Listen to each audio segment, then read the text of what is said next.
ఇక భద్రాద్రి కొత్తగూడెం జిల్లా చండ్రుగొండ మండలంలో విద్యుత్ సిబ్బంది ప్రాణాలు తెగించి విధులు నిర్వహించారు.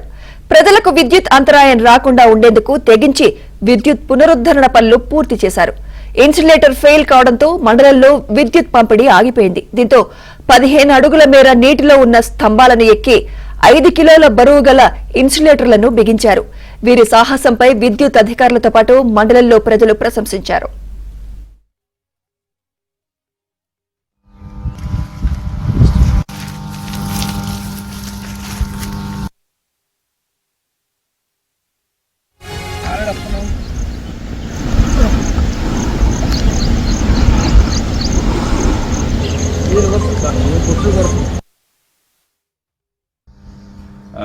చంద్రగుండకు మధుకూరుకు మధ్యలో ఉన్న 33 kV stand by line insulator ఒకటి ఫెయిల్ అయింది.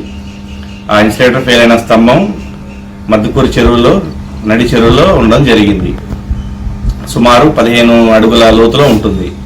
సో దాన్ని మార్చాలంటే చాలా కష్టంతో కూడుకున్న పని. నిన్న చెరువు దగ్గరకు వెళ్ళడం జరిగింది. ఇన్సులేటర్ సుమారు ఒక 5 kgల బరువు ఉంటుంది.